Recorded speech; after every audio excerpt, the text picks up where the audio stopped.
Hello and welcome back to episode 44 of our Ocarina of Time walkthrough.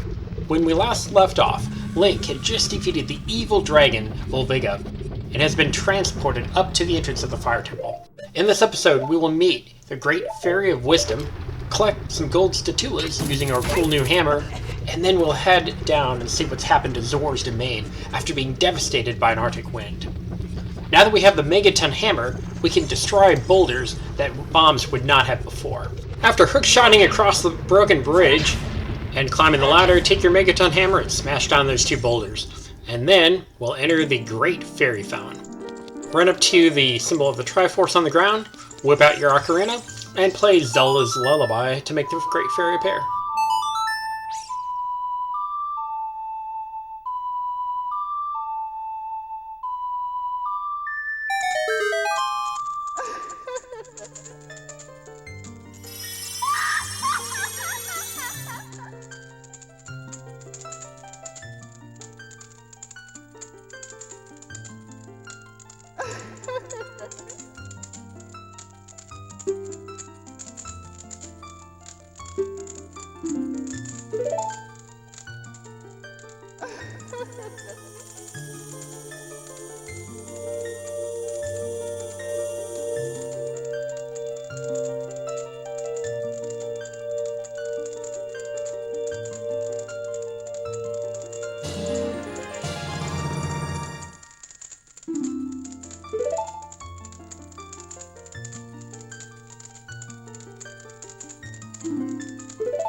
Well, awesomeness! We now have double the amount of magic power.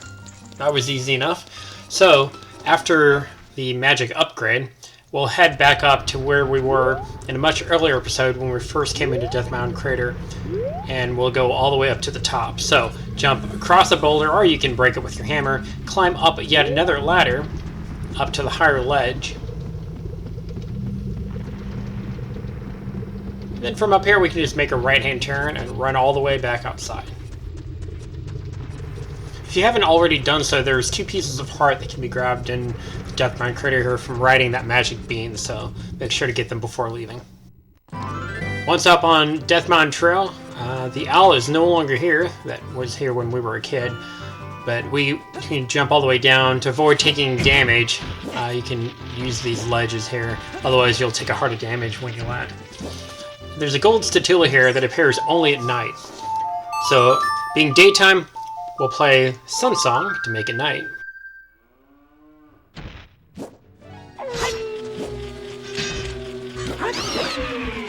And then you'll hear the Gold Skulltula. He's behind that first boulder on the left. So now that we have the Megaton Hammer, go ahead and break the boulder, kill the Gold Skulltula, and collect token number 63. Now Navi is trying to warn us that an Arctic wind is blowing from Zora's river. Do you feel it? Possibly. Is it cold up here? Anyway, continuing on down the mountain, we are actually needing to grab one more Gold Skulltula, which is right by the entrance to Goron City. So, fastest way is to just jump down from here. And if you were down here as an adult, you probably heard him, but you couldn't get to him because he was behind this boulder. Now that we have the Megaton Hammer, we can break the boulder and collect token number 64.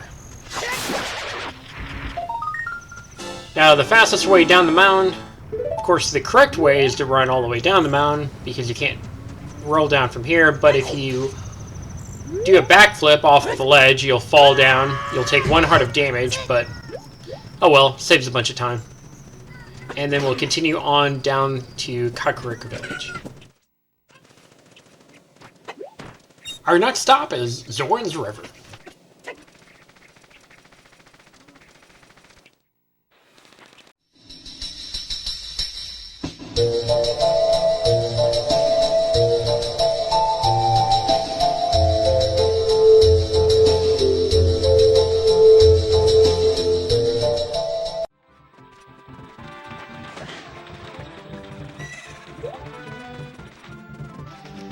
Upon entering Zora's River, you'll notice the chicken that was there as a child is no longer there.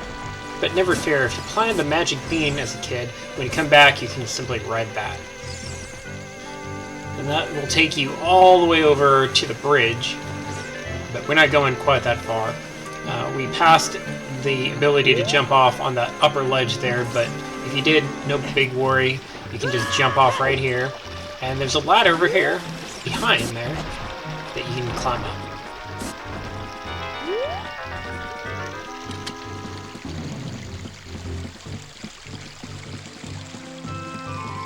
Now I wanted to point out something. There's a huge boulder here. You can break that with your Megaton Hammer.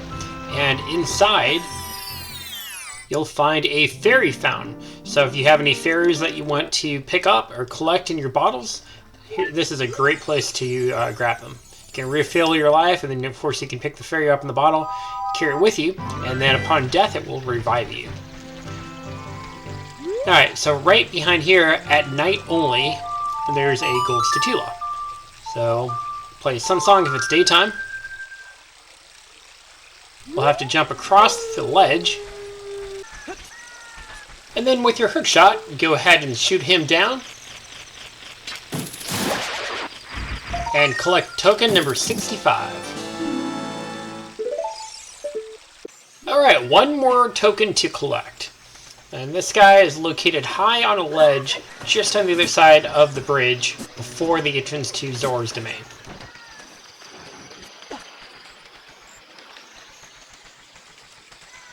I love how you approach the bridge here. It starts snowing out. Pretty good indication that it might be quite cold. Now, in order to collect this token, you have to be on the fence. So go ahead and jump up on top of the fence, and then right there is token number 66.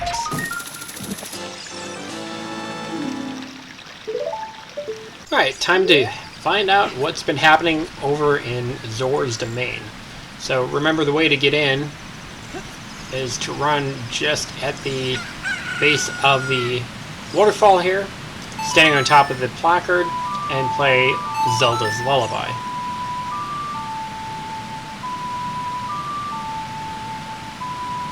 The water then will part for you, like Moses in the Red Sea, and we can jump through and enter Zora's domain.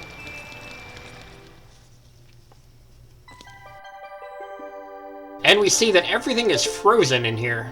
The water is no longer flowing. The waterfall has completely frozen. All the water is turned into ice. We actually want to be in here at night too, because there is yet another Gold Skulltula token that we can grab. But he only appears at night. Inside Zora's domain, night and day look the same. You won't see any difference, except for the Skulltula will only appear at night. Here we get our first glimpse of King Zora, who's now encased in a pink ice. He can be freed by using a blue flame, which you can actually buy in the shop in Kakariko Village for 200 rubies. Or we can just wait and get it in the ice cavern. Anyway, right here at the very top of the waterfall on the left-hand side at night, you'll find Gold Skulltula token number 67. Alright, we'll go ahead and run around King Zora and into Zora's fountain.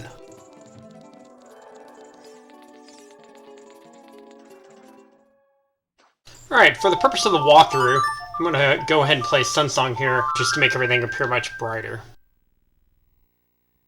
And now, after entering Zora's fountain during the daytime, first thing I noticed was Lord Jabba Jabu's gone. I don't know where he went, but he's not there anymore. And now there's giant blocks of ice. And octorods. So, this guy here, after hitting me a few times, I went ahead and just decided to try to take him out because he was quite annoying me.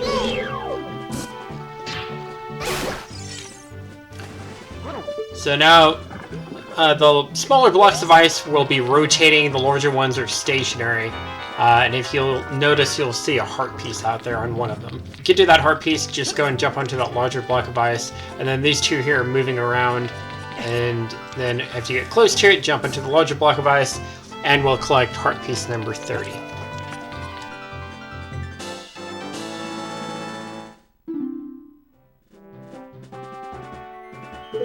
Okay, our objective now is to get into the ice cavern. If you look at your mini-map on the bottom right-hand corner of the screen, it is the northern tip of the mini-map.